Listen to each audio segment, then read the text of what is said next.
श्री शिवाय नमस्तुभ्यम। हर हर महादेव। पंडित प्रदीप जी मिश्रा द्वारा श्री श्रावण शिव महापुराण कथा छत्तीसगढ़ राज्य की पवित्र भूमि में शुरू हो गई है। कथा 2 अगस्त से लेकर 8 अगस्त 2024 तक चलेगी। कथा यूट्यूब आस्था टीवी के माध्यम से 1 बजे से 4 बजे तक देखी जा सकती है। ये कथा पंडाल में नहीं हो रही है, इसे आप केवल ऑनलाइन ही श्रवण कर सकते हैं। 4 अगस्त 2024 तीसरे दिन की कथा पूर्ण हो चुकी है। तीसरे दिन की कथा में गुरुजी ने कुल मिलाकर 13 उपाय पत्र और उपयोगी जानकारियाँ दी है। सभी की जानकारी आपको इस वीडियो के माध्यम से प्राप्त होगी। यदि किसी कारणवश आप कथा नहीं सुन पाए हो तो पूरी कथा का रसतत्व आपको इस छोटे से वीडियो के माध्यम से प्राप्त होगा। आइए शुरू करते हैं। कथा शुरू करते गुरुजी ने कहा 4 चीज़ें अपने जीवन में अवश्य धारण करने का।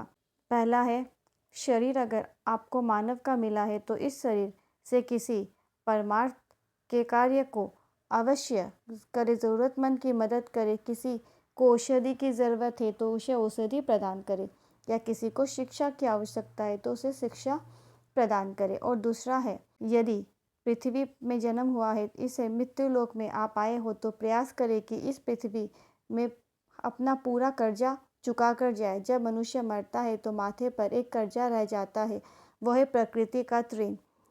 इस प्रकृति के ऋण को चुकाने के लिए आपको अपने जीवन में एक वृक्ष अवश्य लगाना चाहिए। और तीसरा है बन सके तो अपने जीवन में एक कन्या का कन्यादान अवश्य करना चाहिए। चौथा है यदि आपने पृथ्वी में जन्म लिया है तो मरने से पहले एक प्रयास करें कि किसी शिवालय में या किसी देवालय में पहुंचकर एक क्षण उस देवालय की सेवा अवश्य करें। आप वहाँ की साफ सफाई ज़रूर करें। जो सेवा आपसे बन जाए थोड़ी बहुत ही सही पर आपको करनी चाहिए। बढ़ते हैं कथा की दूसरी विशेष जानकारी की ओर। गुरुजी ने कहा आज सभी को हरियाली अमावस्या की शुभकामनाएं दी।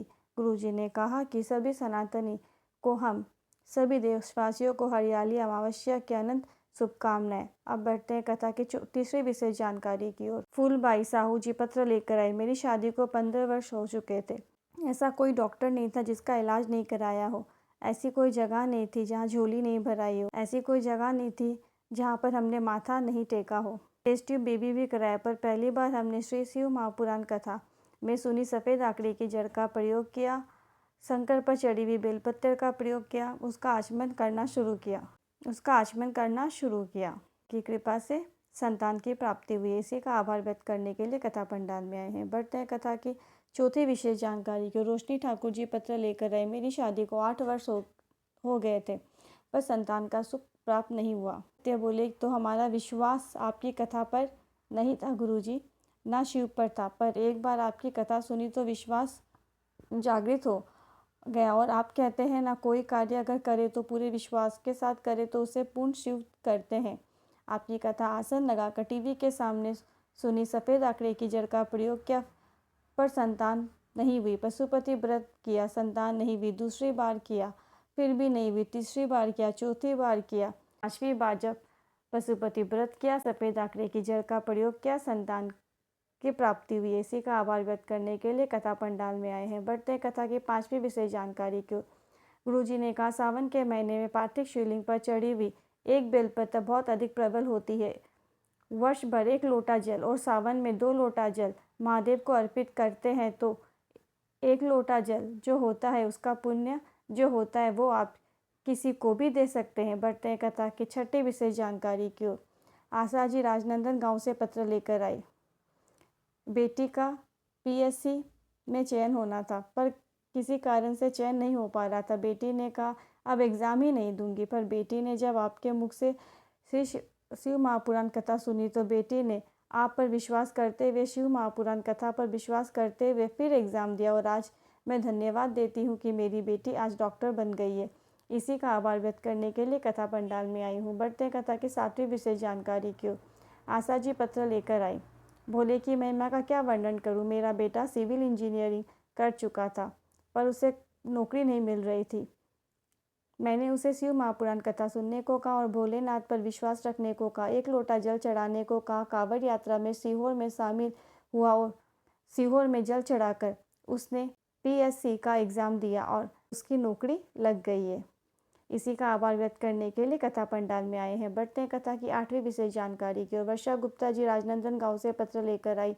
मेरे बच्चे, दानी में पहले एक गठान हुई, डॉक्टर को दिखाया, कोई आराम नहीं हुआ। डॉक्टर ने ऑपरेशन का बोल दिया, पर पेट में इंजेक्शन लगेगा बोल दिया। डॉक्टर ने 2 से 3 गांठ बता दी। तब मेरी मम्मी ने रोज़ शंकर मंदिर में जाने को कहा, शिवलिंग पर 1 लोटा जल चढ़ाने को कहा। मैं शिवलिंग पर 1 लोटा जल चढ़ाती और जल को प्राप्त करके नंदी के पास बैठकर उस जल का आचमन कर लेती। ऐसा ही करना शुरू किया। इसके बाद 22 दिन बाद जब जांच कराई तो सभी गांठें समाप्त हो चुकी थी। इसी का आभार व्यक्त करने के लिए कथा पंडाल में आई हूँ। बढ़ते हैं कथा की 9वीं विशेष जानकारी की ओर। गुरुजी ने कहा, पहले की कथाएं होती थी, पर बड़ी यज्ञ अनुष्ठान भी बड़े थे, कथाकार भी बड़े थे, पर 2 चीज़ें नहीं पढ़ पाई। पर जब है कि शिव महापुराण कथा शुरू हुई तब से 2 चीज़ें बढ़ गई है, एक विश्वास बढ़ गया है और एक भक्ति बढ़ गई है। बढ़ते हैं कथा की 10वीं विशेष जानकारी की ओर। गुरुजी ने कहा, 3 जगह पर आपकी नहीं चलती है। जन्म में तुम्हारी नहीं चलती, वह तुम्हारे पूर्व के हिसाब से देखकर ही तुम्हारा जन्म दे देता है। तुम्हारा पुण्य जैसा होता है उस हिसाब से तुम्हें उस घर में जन्म मिलता है। दूसरा है विवाह। तुम्हारे माता पिता ने कितने रिश्ते देखे, पर तुम्हारी किस्मत में जो लिखा था वो मिला। तीसरा है मरण। कोई सोचता है जब मैं मरूंगा तो ऐसा करूंगा वैसा करूंगा, पर आपको पता ही नहीं है कब कहाँ कैसे जाना पड़ जाए, किसी का भरोसा नहीं है। ये 3 चीज़ें में हमेशा भगवान की परमात्मा की चलती है। बढ़ते हैं कथा की 11वीं विशेष जानकारी की ओर। विजय लक्ष्मी शर्मा जी राजनंदन गांव से पत्र लेकर आए। मेरे पति की तबीयत खराब हो गई थी, कुछ समझ में नहीं आ रहा था। डॉक्टर को दिखाया तो उनको हार्ट अटैक भी आ गया। इसके बाद एमरजेंसी वार्ड में उनका इलाज शुरू हुआ। डॉक्टर ने कह दिया, तुम जो शरीर लेकर आए हो वो सही नहीं है, प्राण नहीं लग रहे हैं। वेंटिलेटर में डाल दिया। 72 घंटे के बाद का समय दिया डॉक्टर ने। शरीर में श्वास नहीं थी, शरीर स्थिर था। फिर मेरे मामा जी ने सोमवार की अष्टमी का प्रयोग करने को कहा। मैंने हॉस्पिटल के नीचे के ही मंदिर में जल चढ़ाकर थोड़ा सा जल प्राप्त करके अपने पल्लू में जल लगा कर आ गई और डॉक्टर से विनती की। उनसे मिलने गई और उनके शरीर में जल लगा दिया और रोज़ जल चढ़ा कर दे देती। बेलपत्तर बिस्तर के पास रख देती। अब उनके शरीर में सुधार है, पर अभी डायलिसिस चल रहे हैं। बाबा जल्दी ठीक कर देंगे, विश्वास है। इसी का आभार व्यक्त करने के लिए कथा पंडाल में आई हूँ। बढ़ते हैं कथा की 12वीं विशेष जानकारी की। गुरुजी ने कहा, इस कथा के समाप्त हो जाने के बाद जो गुरुजी की अगली शिव महापुराण कथा है वो 12 तारीख से लेकर 16 अगस्त तक चलेगी। ये 5 दिवसीय शिव महापुराण कथा रहेगी। छत्तीसगढ़ में गनोट नया रायपुर में रहेगी। कथा का समय रहेगा दोपहर को 1 बजे से शाम को 4 बजे तक, और आप इसको यूट्यूब के माध्यम से देख सकते हैं। बढ़ते हैं कथा की 13वीं विशेष जानकारी की ओर। गुरुजी ने कहा, कल की कथा में जो एक इत्र वाला उपाय बताया था, जिसे 3 स्थान पर आपको लगाना होता है, उसे कैसे लगाना है इसके बारे में उन्होंने फिर से बताया। ये उपाय करने का मौका आपको सोमवार के दिन, सावन सोमवार के दिन मिलने वाला है। तो शिवलिंग पर 3 स्थान ऐसे होते हैं जहाँ पर आप इत्र या कोई भी सुगंधित पुष्प लगा देते हैं। तो आपको अगर लग रहा है कोई बड़ी बीमारी हो सकती है, या डॉक्टर ने आपको किसी बड़ी बीमारी की आशंका बताई है, या आपको लग रहा है डॉक्टर के पास जाने से पहले आप एक बार ये प्रयोग अवश्य करके देखिएगा, आपको लाभ जरूर देखने को मिलेगा। बीमारी अगर आपकी हो रही है, आप जांच कराने के लिए जा रहे हो, तो सबसे पहले आप इस प्रयोग को कीजिएगा और इसके बाद आप जांच के लिए जाइएगा। अब आप सुगंधित पुष्प में गुलाब का पुष्प या कोई भी पुष्प जो सुगंधित हो ले सकते हैं। आपको लग रहा है कि कोई गंभीर बीमारी निकल सकती है, गंभीर बीमारी होने के संकेत है, तब भी आप इस उपाय को कर सकते हैं। बस आपको इत्र ले लेना है। आप गुलाब का इत्र भी ले सकते हैं या गुलाब का पुष्प भी ले सकते हैं।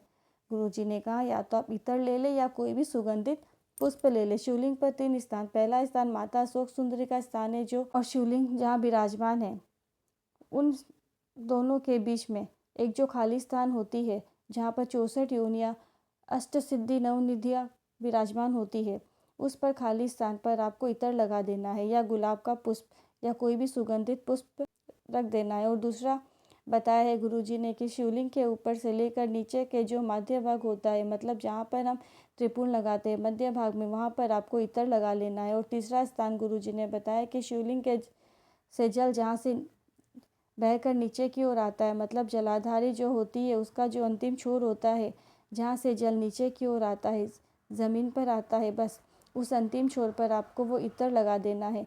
यदि आप इत्र लगा रहे हो तो आप अपने उल्टे हाथ में थोड़ा सा इत्र निकाल लीजिए और फिर उल्टे हाथ में से आपको सीधे हाथ में इत्र लेते हुए सीधे हाथ से इन 3 स्थानों पर इत्र लगा देना है। इसके बाद आप जांच के लिए जाइए, आपको कोई भी बड़ी बीमारी नहीं निकलेगी, निश्चित है। या कोई आपको गंभीर बीमारी लग रही है तो ये उपाय करोगे तो ये 3 स्थान पर जो गुरुजी ने बताया है इत्र का या सुगंधित फूल का, तो आपको कोई बड़ी बीमारी निकलेगी ही नहीं। अभी सावन का सोमवार चल रहा है, आप अच्छा दिन है, आप चाहे तो कल या कभी भी कर सकते हैं। सावन में सोमवार में करके आप अधिक से अधिक लाभ प्राप्त कर सकते हैं। यदि उपाय से जुड़े आपके मन में कोई क्वेश्चन है, कोई क्वेरी है तो आप कमेंट बॉक्स के ज़रिए पूछ सकते हैं। मेरे द्वारा दी गई जानकारी आपको ज़रा भी हेल्पफुल लगी हो तो कमेंट में हर हर महादेव ज़रूर लिखें। फिर मिलती हूँ नए वीडियो के साथ, तब तक के लिए श्री शिवाय नमस्तुभ्यम, हर हर महादेव।